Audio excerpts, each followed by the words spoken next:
আমাদের মা বাপ হায়াতে যাদের আছে মা বাবার কাছে আজকে গিয়ে ক্ষমা চাইবেন। মা, জীবনে কত ভুল কত বেয়াদবিমূলক কথাবার্তা বলে ফেলেছি, এর জন্য যদি আপনার মনে কোনো কষ্ট হয়ে থাকে আল্লাহর ওয়াস্তে আমাকে আপনি মাফ করে দিবেন। মা যদি মাফ করে দেয় আল্লাহ মাফ করে দিবেন, বাবা যদি মাফ করে দেয় তাহলে আল্লাহ আমাকে আপনাকে মাফ করে দিবেন। আলহামদুলিল্লাহ নাহমাদুহু ওয়া নাস্তাঈনুহু ওয়া নাস্তাগফিরুহু ওয়া নাউযু বিল্লাহি মিন শুরুরি আনফুসিনা ওয়া মিন সাইয়্যাতি আ'মালিনা মান ইয়াহদিহিল্লাহু ফালা মুদিল্লা লাহু ওয়া মান يضلله فلا هادي له ونشهد أن لا إله إلا الله وحده لا شريك له أرسله بالحق بشيرا ونذيرا وداعيا إلى الله بإذنه وسراجا منيرا. فقد قال الله تعالى في كلامه المجيد وفرقانه الحميد. أعوذ بالله من الشيطان الرجيم. بسم الله الرحمن الرحيم.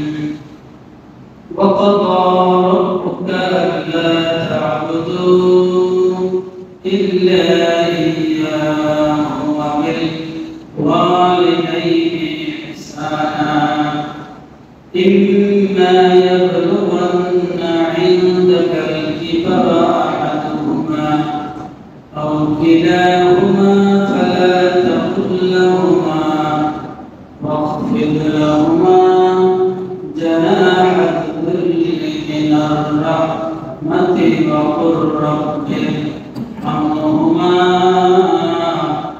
كما ربياني صغيرا. إن الله وملائكته يصلون على النبي يا أيها الذين آمنوا صلوا عليه وسلموا تسليما. اللهم صل على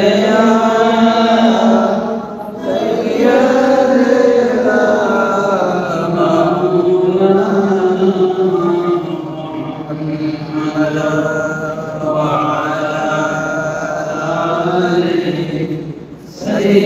محمد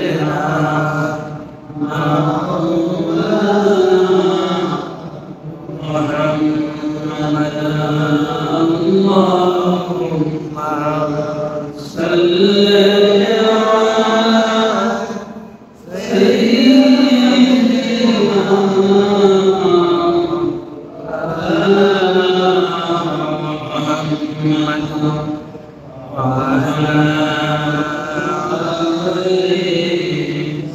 سيدنا مولانا محمد.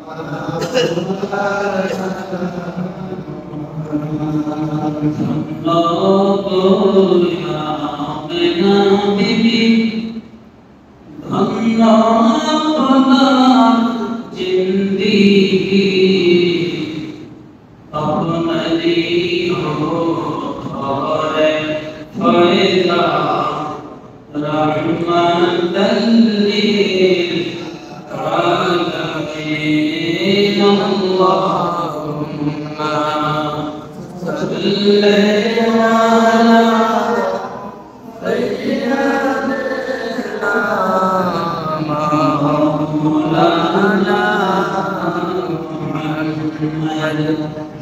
وعلى آله سيدنا سيدنا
আমাদের জাতীয় মসজিদ বাংলাদেশের জাতীয় মসজিদ পাইতে মুহতারাম নতুন করে খুঁটি উঠেছে খুঁটি মাসে তিন জুমা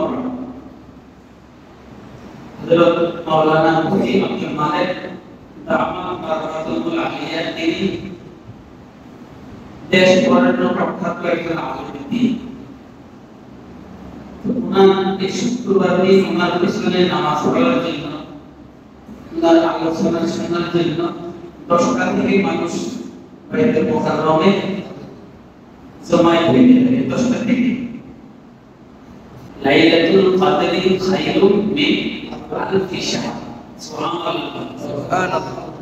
শতকত রাত্রিটা হাসান মাসের চাইতে কি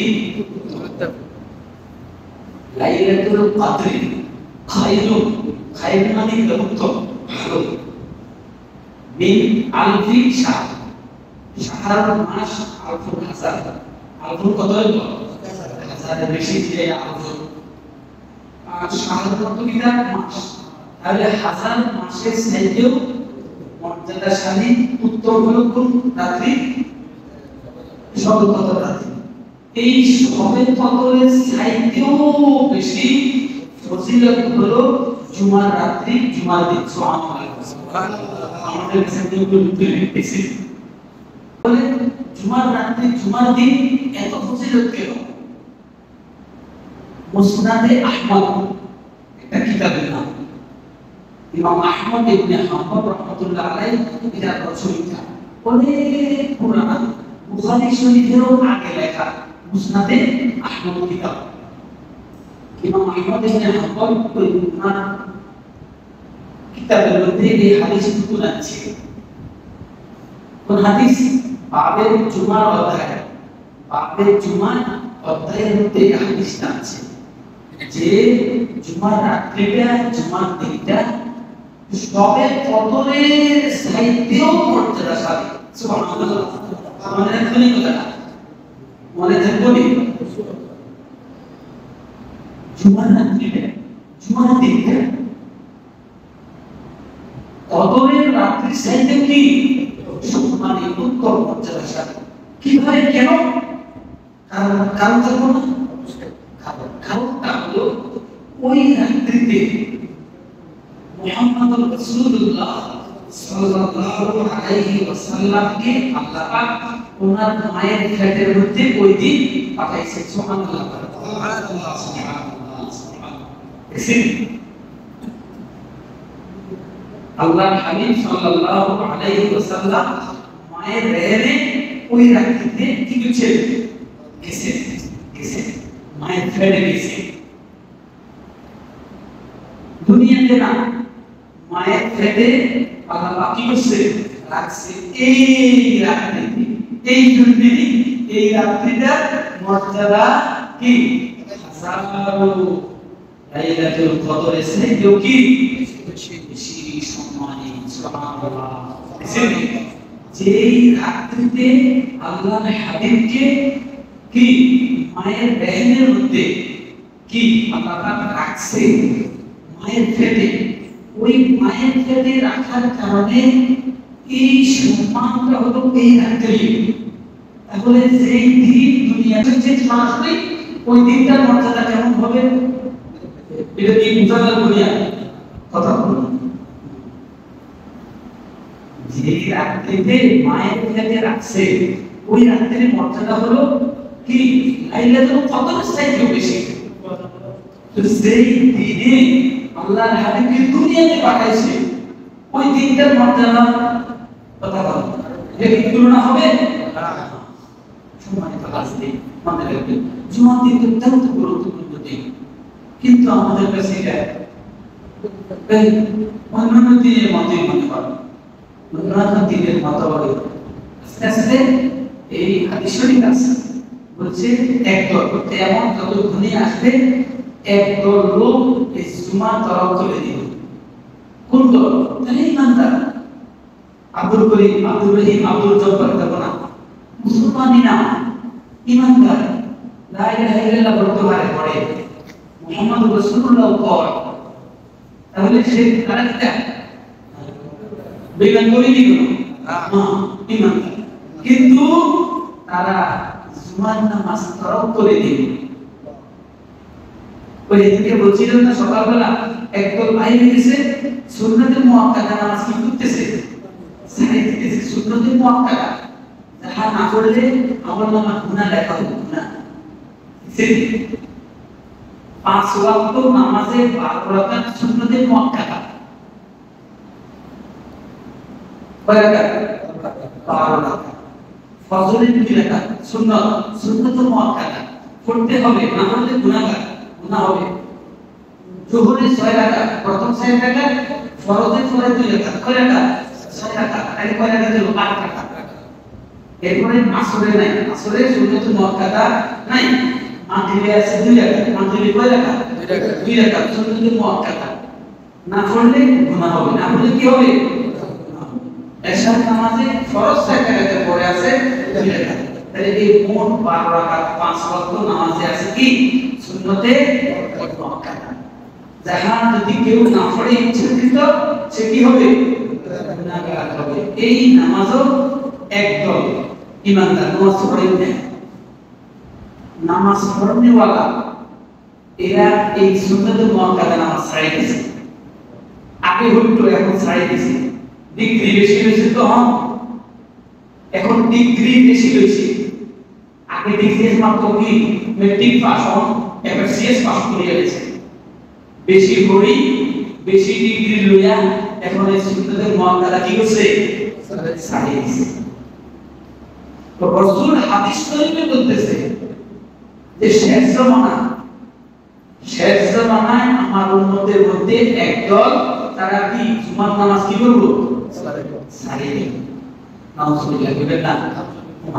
আমার কথা বেকার বলতেছেন না, আমি হাসিনা ভাষা বলে কথা বলতেছি না তো, রাসূল হাদিস শরীফে বলছে শেষ জামানা আমার উম্মতের মধ্যে একদল জুমার নামাজ তরক করবে।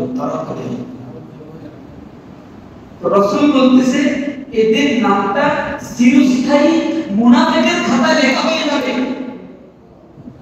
চিরস্থায়ী। জাহিরিতে আব্দুল করিম, জাহিরিভাবে আব্দুল করিম, মুসলমানই না ইমানদার। জাহিরি প্রকাশ্যে, প্রকাশ্যে তারা কি ইমানদার, প্রকাশ্যে তারা ইমানদার, কিন্তু হাকিকতান রাসূল বলছে তারা মুনাফিক, স্থায়ী চিরস্থায়ী মুনাফিকের খাতায় তাদের নাম লেখা হয়ে যাবে। তারা জুমার নামাজ কি করব ছাড়ে দিবে, আস্তে আস্তে আসতেছে, আস্তে আস্তে আসতেছে। আমরা আজকে আলোচনা করব পিতামাতার হক সম্পর্কে। পিতামাতার হক আমাদের উপর, ছেলে সন্তানের উপর আছে কি নাই বলেন? আছে। আলোচনা তো অনেক লম্বা, অনেক লম্বা। রাসূল করিম সাল্লাল্লাহু আলাইহি ওয়াসাল্লাম বলেন, রিদার রাব্বি ফি রিদাল ওয়ালিদাইন ওয়া সাখাতুর রাব্বি ফি সাখাতিল ওয়ালিদাইন। হুজুর সাল্লাল্লাহু আলাইহি ওয়াসাল্লাম বলেন, আল্লাহ পাকের সন্তুষ্টি, রিদা আল্লাহ পাকের সন্তুষ্টি, রব্বি রবের সন্তুষ্টি পিতামাতার সন্তুষ্টির মধ্যে নিহিত। সুবহানাল্লাহ, সুবহানাল্লাহ। বুঝছেন তো? না বুঝেন না বুঝলে আরো ভাগে বলুন। আল্লাহ পাকের সন্তুষ্টি, আল্লাহ পাকের রেজামন্দি, আল্লাহ পাক রাজি খুশি হওয়া কোথায়, কোন জায়গায়? মা বাপের রাজি খুশির ভিতরে, মা বাপের সন্তুষ্টির ভিতরে, মা বাপের খেদমতের ভিতরে আল্লাহ পাকের কি সন্তুষ্টি। সুবহানাল্লাহ, সুবহানাল্লাহ। ওয়া সাখাতুর রাব্বি ফি সাখাতিল ওয়ালিদাইন। রাসূল বলতেছে আল্লাহ পাকের অসন্তুষ্টি, আল্লাহ পাকের নাফরমানি, আল্লাহ পাক নারাজি হওয়ার কি মাতা পিতার নারাজির মধ্যে নিহিত। কোন সন্তানের প্রতি, কোন ছেলে অথবা মেয়ের প্রতি তার পিতা মাতা যদি কি হয় অসন্তুষ্ট হয়, নারাজ হয় কোন সন্তানের প্রতি, তাহলে আল্লাহ তার প্রতি খুশি না নারাজ? নারাজ। কথা বলেন নারাজ, নারাজ। আল্লাহ পাক যদি নারাজ হয় তার কি মুক্তি নাকি? কথা বলেন, তার কি মুক্তি আছে? না। আসার কোন পথ আছে? না।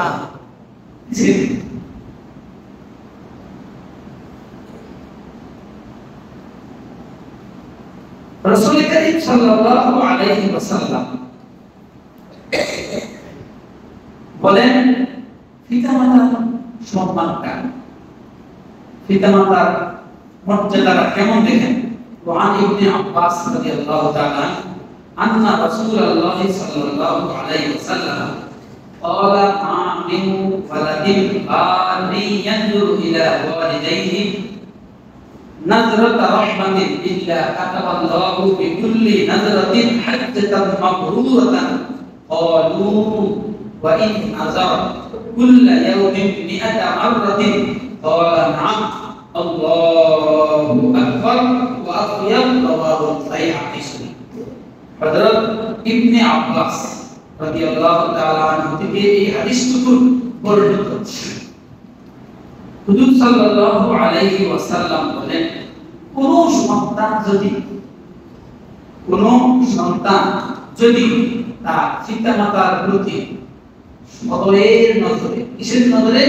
মহব্বতের নজরে, মহব্বতের নজরে কোন সন্তান যদি তার পিতামাতার চেহারার দিকে তাকায়,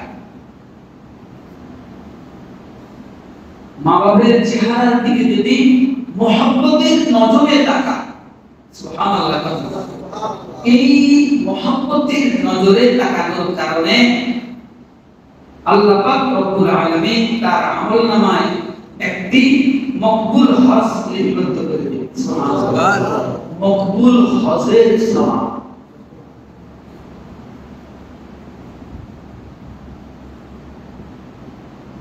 কিসের মধ্যে বলেন, কিসের মধ্যে? মা বাবার চেহারার দিকে পিতা কি করে রয়েছে? মহব্বতের নজরে। এরকম মা বাবা ছেলে সন্তানের প্রতি তাকায়নি, কথা বলে না, মহব্বতের নজরে তাকায়নি। ঠিক আপনিও আমিও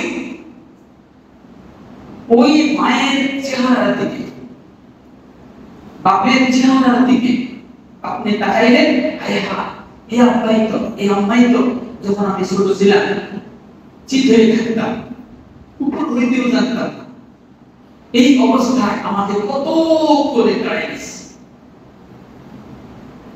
কত করে কাড়াইস, কত না কষ্ট আমার জন্য এই মা এই বাবা কি করছেন, আমার জন্য করেছেন। ওই দৃষ্টি থেকে আপনি যদি আপনার মায়ের চেহারার দিকে, বাপের চেহারার দিকে আপনি যদি তাকান এই মহব্বতের নজরে, তাহলে এই নজরে তাকানোর সাথে সাথে ফেরেশতা প্রতি আল্লাহ পাকের নির্দেশ, আপনার আমার আমলনামায় একটি মকবুল হজের সওয়াব। মকবুল তো বুঝছেন, আমাদের দেশে মকবুল আমল না, কিন্তু আমাদের দেশে মকবুল আমল না।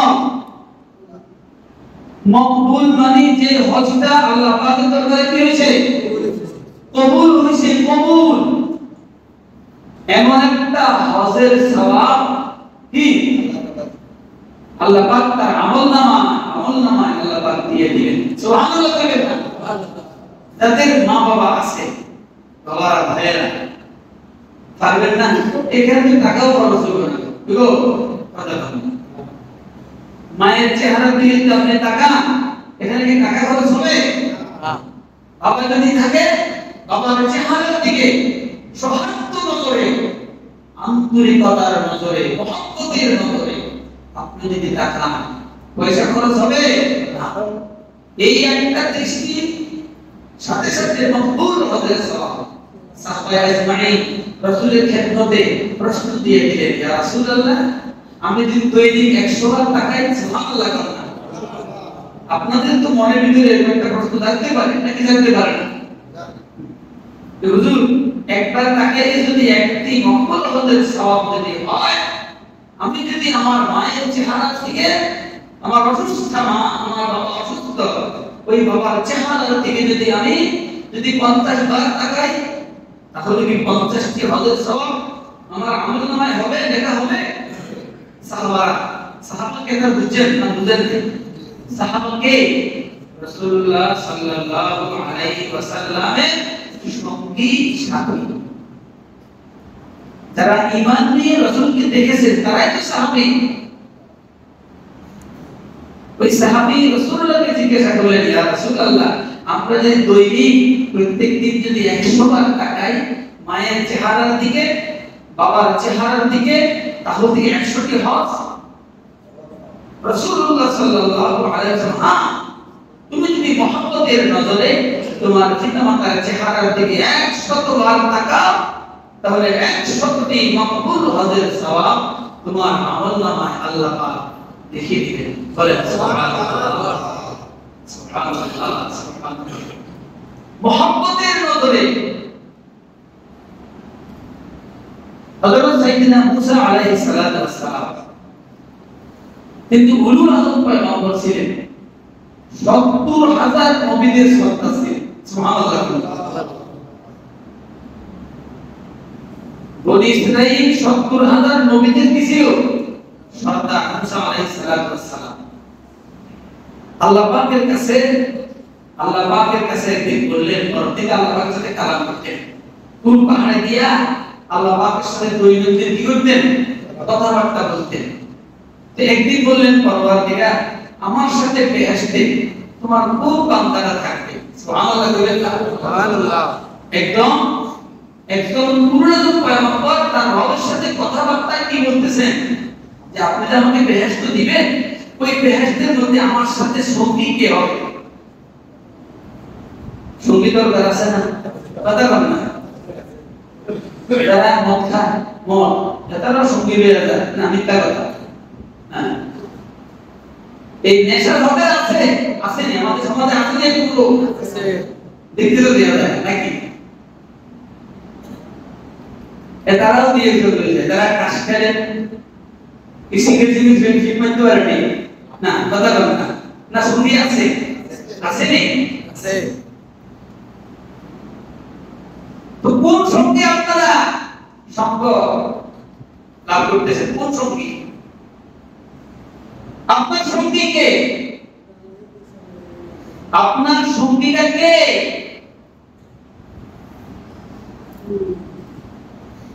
না সিঙ্গেল আপনি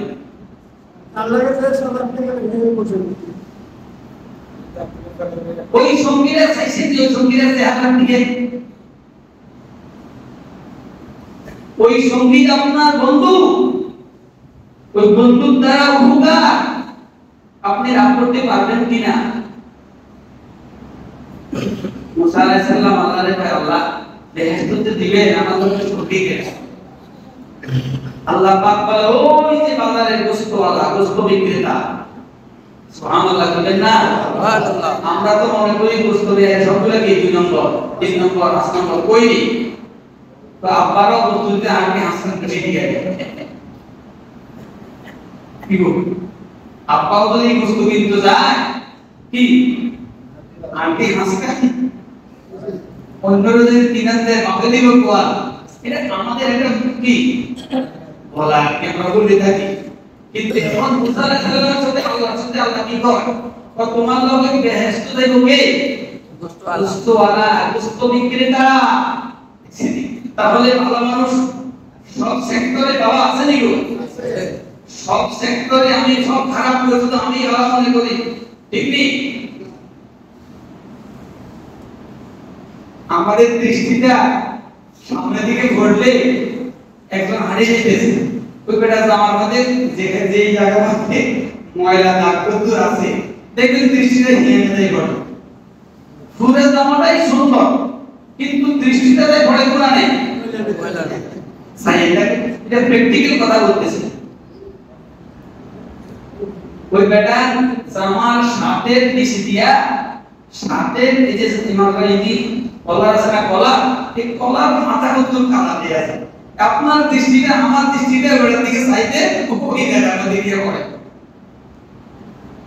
পুরো শার্টটাই সুন্দর কিন্তু নজরটা পড়ে কোথায়? ওই যে যেখানে ময়লা সেখানে। এখন এই ময়লাটা দেখে তারে জেনতেন করে দিতেছে, কিরে বেটা জামাই মানুষ তুই, তোরে জামাই জামাই ডাকি আনজে বেটা গাবি তো শার্ট একটা রাখছো, কি আর কি শার্ট কাটতে দিল তো শার্ট দেই কলার নিচে দি কালা, কিন্তু এর চাইতে ডাবল কালা আমার গায়ের মধ্যে। কথা বুঝেন নাই মনে হয়? এরকম কালা দাগ আমি যেটা গায়ে দিয়া এই বেড়ারে জ্যাম করতেছি, এরকম আরো বহু দাগ আমার এই জামার মধ্যেও শুধু পরেরটাই দেখে শেষ জীবনটা শেষ করে দিলাম, শুধু পরের দোষটাই দেখে দেখে জীবনটা আমার শেষ করে দিলাম, নিজের দোষটা দেখলাম না। এভাবেই জীবনটা চলে গেল। মুসা আলাইহিস সালাতু ওয়াস সালাম বলেন, পরওয়ারদিগার ওই বান্দার সাথে একটু সাক্ষাৎ করব। বলেন যাও, ওই যে গোশত দোকানি তার চেহারা এরকম, দোকানদার মুখ জায়গায় অমুক করলে এত নম্বর দোকান, ওই দোকানি হয় তোমার সাথে বেহেশতি। মুসা আলাইহিস সালাতু ওয়াস সালাম নিজের তো কাজকর্ম আছে, কাজকর্মগুলো গুছিয়ে নিয়ে এবার গোশতওয়ালার কাছে গেলে বললেন, আমি তোমার সাথে আমার মেহমান হব। তোমার কি হবো এখন লাগতো না, কথা বল। উনি অনুরাগ পয়গম্বর, তাহলে পয়গম্বরের সাথে একই বেহেশতে থাকবেন, ওই ব্যক্তির আমল কেমন দেখো লাগবো না, কথা বল। গোপনে প্রকাশ্যে লোকে কি কি আমল করে একটু দেখো লাগবো না। আমি তোমার সাথে তোমার মেহমান হব। বললেন ঠিক আছে, আপনি আল্লাহর পয়গম্বর, আল্লাহর নবী, আপনি আমার বাড়ির মেহমান হবেন। এর চাইতে আনন্দে, এর চাইতে খুশির বিষয় আর কিছুই হইতে পারে না। বাড়িতে যাওয়ার পথে একটা ব্যাগ, একটা ব্যাগ সে কাঁধের মধ্যে নিয়ে নিলেন। মনে হইতেছে মুসা আলাইহিস সালাম দেখতেছেন, মনে হইতেছে ভারী কোনো কিছু ওই ব্যাগের ভিতরে আছে। ব্যাগটা তার কাঁধে নেওয়ার সময় ওই দুস্থওয়ালা অত্যন্ত আদবের সাথে, অত্যন্ত যত্নের সাথে, অত্যন্ত মায়া ভরা তার দৃষ্টি, তার হাত ব্যাগের মধ্যে লাগায়া আস্তে আলগি দিয়া তার কাঁধের মধ্যে নিয়া আস্তে আস্তে রওনা দিয়ে মুসা আলাইহিস সালাতু ওয়াস সালাম সঙ্গী বাড়িতে চলে গেলেন। বাড়িতে গিয়ে ওই ব্যাগটা কাঁধ থেকে নামাইতে গিয়ে অত্যন্ত যত্ন সহকারে কাঁধ থেকে নামায়া বিবিকে ডাক দিয়া পর্দার ভিতরে ব্যাগটা দিলেন অত্যন্ত আদবের সাথে, যত্নের সাথে। খাওয়া দাওয়া পরিবেশন করা হলো। খাওয়া দাওয়া পরিবেশন করার মুহূর্তে ওই দুস্থওয়ালা পর্দার কাছে বসলেন। নিজের প্লেটের মধ্যে খাবার দাবার তৈরি করে নিজের মুখে লোকমা দেওয়ার আগে প্লেট থেকে খাবার নেয়া পর্দার ভিতরে ওই ব্যক্তির মুখের মধ্যে হাত কানিয়া লোকমাটা দিয়ে দেয়। মুসা আলাইহিস সালাতু ওয়াস সালাম বলেন, ও দুস্থওয়ালা, তার রহস্য কি, ভেদ কি, কারণটা কি? দুস্থওয়ালা বলে, আমার মা, যে মায়ের উদরে আমি ছিলাম, আমার মা আর তোর মা, এই মায়ের গর্ভে আল্লাহ পাক আমাকে পাঠাইছেন। মা হাঁটাচলা করতে পারে না, নিজে নিজে মা খাবার খাইতে পারে না, তাই প্রতিদিন সকালবেলা বাড়িতে খাবার দাবার নিজ হাতে করে এই ব্যাগের ভিতর করে কাঁধের মধ্যে বহন করে আমি বাজারে নিয়ে যাই। আমার সামনে সামনে মাকে আমি রাখি, যেন অযত্ন যেন না হয়। আবার বাজার থেকে ফেরার পথে কাঁধে করে আমি বাড়িতে নিয়ে আসি। আমার হাতে মাকে গোসল দেই, সেবা শুশ্রূষা যতটুকু সম্ভব আমি করি। খাবার মুহূর্তে আমি আমার নিজ হাতে মায়ের খাবার আমি খাবার। মুসা আলাইহিস সালাতু ওয়াস সালাম বলে, আমার বুঝার বাকি রইল না, এই মায়ের খেদমত তুমি যথাযথভাবে করার কারণে আল্লাহ পাক আমার সাথে তোমাকে বেহেশত স্থান দিবে। খবর পেলাম আজকে আপনাদের এলাকার এই দুই গ্রামের মধ্যে একজন ব্যক্তি দেখতে শুনতে আলেমের মতো আপনি বুঝতে পারবেন না, ভালো করে না চিনলে বুঝতে পারবেন না লোকটাকে আলেম না সাধারণ মানুষ। লোকটা আলেম নয়, কিন্তু সাধারণ মানুষ। ব্যাগ পোশাক, চেহারা শুরুতে মনে হবে একজন পাক্কা আলেম। ঘরের ভিতরে মা, শয্যাশায়ী মা মায়ের খেদমতের তোয়াক্কা না করে গাট্টি লইয়া মসজিদে ঘুরে, গাট্টি লইয়া দিন প্রচার করে দিচ্ছেন। গাট্টি লইয়া মসজিদে ঘুরতেছে মা, শয্যাশায়ী মৃত্যুর সাথে পাঞ্জা লড়তেছে। ডাক্তার ধরে বাম দিয়ে কাটতে পারে না, আরেকজনের ধরে কাটতে হলে তাহলে বা কাটতে পারে। তাহলে মুসা আলাইহিস সালাতু ওয়াস সালাম বললেন, একমাত্র মায়ের খেদমতের কারণে আল্লাহ পাক তোমাকে আমার সাথে বেহেশত দিবে। ও যুবকেরা, ভাইরা, রাসূলুল্লাহ সাল্লাল্লাহু আলাইহি ওয়াসাল্লাম বলেন, রিদার রাব্বি ফি রিদাল ওয়ালিদাইন ওয়া সাখাতুর রাব্বি ফি সাখাতিল ওয়ালিদাইন। আল্লাহ পাকের সন্তুষ্টি, পিতামাতার সন্তুষ্টির মধ্যে নিহিত। কোন সন্তান যদি তার মাতা-পিতাকে সন্তুষ্ট করতে পারে, এই মাতা-পিতার সন্তুষ্টির কারণে আল্লাহ পাক তার প্রতি সন্তুষ্ট। আর যদি কোন সন্তানের প্রতি তার পিতামাতা অসন্তুষ্ট হয়, তুমি রেখে রাখো তোমার প্রতি আল্লাহ পাকের সন্তুষ্টি, তোমার আয়, উন্নতি, বরকত, রহমত কোনো কিছুই তোমার মধ্যে থাকবে না। তোমার শুধু পদভদন তোমার মধ্যে দেখা দেবে। রাসূলুল্লাহ সাল্লাল্লাহু আলাইহি ওয়াসাল্লাম বলেন, তুমি যদি তোমার পিতামাতার প্রতি সন্তুষ্টি অর্জন করতে পারো, রাসূল পাক সাল্লাল্লাহু আলাইহি ওয়াসাল্লাম আরো বলেন, وعن أبي أمامة رضي الله تعالى عنه أن رجلا قال يا رسول الله ما حق الوالدين على ولدهما قال هما جنتك ونارك رواه ابن ماجه ابن ماجه শরীফে হাদিস টুকুন হযরত আবি উমামা রাদিয়াল্লাহু তাআলা আবু উমামা থেকে রওয়ায়েত রাসূল পাক সাল্লাল্লাহু আলাইহি ওয়াসাল্লাম বলেন, একজন ব্যক্তি আরজ করলেন আল্লাহর রাসূলের কাছে, জিজ্ঞেস করলেন, ইয়া রাসূলুল্লাহ সাল্লাল্লাহু আলাইহি ওয়াসাল্লাম, সন্তান সন্ততির প্রতি পিতামাতার হক কি, দায়িত্ব কি? একজন ব্যক্তি রাসূলকে জিজ্ঞাসা করছে যে সন্তানের প্রতি পিতামাতার প্রতি কি করণীয়, কি হক, কি দাম। রাসূলুল্লাহ সাল্লাল্লাহু আলাইহি ওয়াসাল্লাম বলেন, ক্বালা হুমা জান্নাতুকা ওয়া নারুক।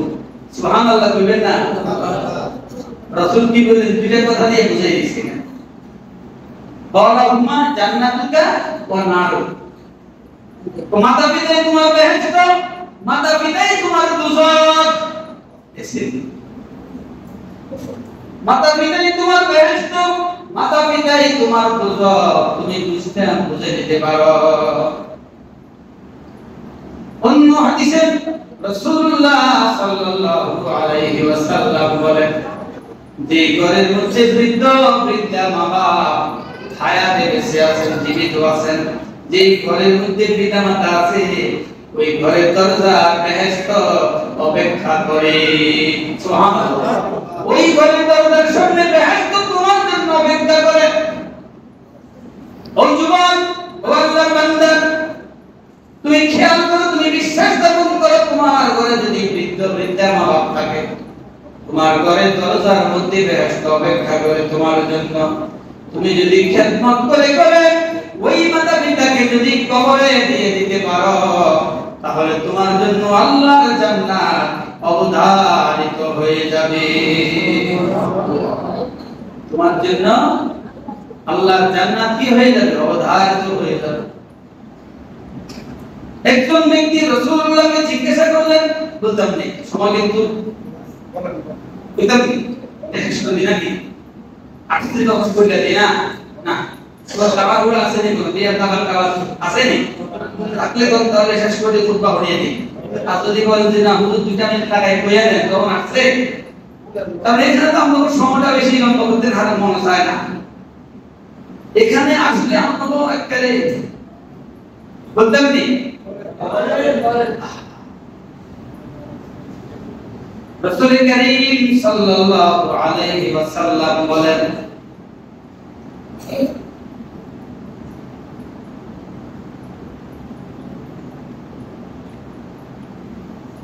বান্দার আমলনামা থেকে যত গুনাহ রাশি আছে সমস্ত গুনাহ রাশিগুলো আল্লাহ পাক ইচ্ছা করলে maaf করে দিবেন। ইচ্ছা করলে আল্লাহ পাক কি করবেন? maaf করে দিবেন। কিন্তু মা বাবার নাফরমানি আল্লাহ পাক ক্ষমা করবে না।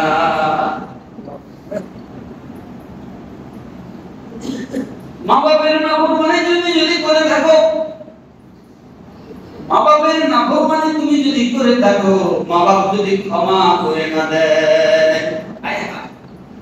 একজন সাহাবীর ক্ষেত্রে সাহাবী কি করতো? বিবির কথাটাকে একটু প্রাধান্য দিত। মায়ের কথার তুলনায় বিবি তো চিনছে, আপনার স্ত্রীর কথাটাকে মায়ের কথার সাইডে একটু কি করতো? তো মূল্যায়ন করতো একটু বেশি। তো মা এতে কি একটু সরব পায় না? কথা বলেন না, সরব পায় কি পায় না? এই ছিল ওই সাহাবী। মায়ের কথার চাইতে বিবির কথাটাকে প্রাধান্য দিতে বেশি, গুরুত্ব দিতে বেশি, ধৈর্য বেশি। এই জন্য মা অসন্তুষ্ট ছিল। এখন ওই সাহাবী, রাসূলের সাহাবী, রাসূল জীবিত, দশা, তার সাকরাত আরম্ভ হয়েছে। সাকরাত মানে তার মৃত্যু দিকে সে চলে যাচ্ছে, কিন্তু তার মুখে কলমা আসতেছে না। অন্যান্য সাহাবীরা এসে কালমা তালকিন দিচ্ছে, মুখে কালমা আসতেছে না। কত কঠিন কথা না? কথা বলেন। তিনি কে? রাসূলের সাহাবী, রাসূলের সাহাবী, মুখে কলমা আসতেছে না। এই বিষয়টা রাসূলকে জানানো হলো। রাসূল বলেন, তার পিতামাতা কি হায়াতে কেউ আছে? তো যারা খবরটা দিলেন তারা বললেন, ইয়া রাসূলুল্লাহ, মা হায়াতে জীবিত আছে, মা হায়াতে আছে। বলেন, নাকি খবর দাও, যদি আমার কাছে আসতে সামর্থ্য রাখে তাহলে আমার কাছে আনো, যদি আমার কাছে আসতে সামর্থ্য অর্থাৎ শারীরিক সুস্থতা যদি না থাকে তাহলে আমি নিজেই যাব। রাসূলের সংবাদ যখন পৌঁছাইলেন, এবার ওই বৃদ্ধা মহিলা রাসূলুল্লাহ সাল্লাল্লাহু আলাইহি ওয়াসাল্লামের কথা শুনে আস্তে আস্তে আস্তে আস্তে টুক করে রাসূলুল্লাহর খেদমতে গিয়ে হাজির হইলেন। রাসূলুল্লাহ সাল্লাল্লাহু আলাইহি ওয়াসাল্লাম বললেন, মা, তোমার সন্তান এই অবস্থায় ঘরের মধ্যে মৃত্যুর সফর করে, আর তুমি কোথায়? সন্তানের কথা বলতে না বলতে মহিলার দুই চোখ দিয়ে ঝরঝর করে পানি পড়তেছে। রাসূলুল্লাহ সাল্লাল্লাহু আলাইহি ওয়াসাল্লাম বুঝার বাকি রয়েছেন কি হয় না বলেন? ছেলেটার কথা, ছেলেটার মৃত্যু সজ্জায় সজ্জিত এই কথাটা মহিলা মায়ের কাছে বলার সাথে সাথে মায়ের চোখ দিয়ে পানি পড়তেছে। তাহলে রাসূল বিষয়টা বুঝছেন কি বুঝেন না? কথা বলেন না। আপনি তার প্রতি সন্তুষ্ট নাকি অসন্তুষ্টি? মহিলা কথা বলে আরো কাঁদতেছেন। রাসূল জিজ্ঞাসা করার পরে বললেন, ইয়া রাসূলুল্লাহ, ইয়া হাবিবাল্লাহ, আপনার জন্য আমার জীবন সবকিছু কুরবান। ইয়া রাসূলুল্লাহ, সে আমার কথাটাকে মূল্যায়ন করতো না, আমার কথাটাকে দাম দিত না, মূল্যায়ন করতো না, আমি তার প্রতি অসন্তুষ্ট।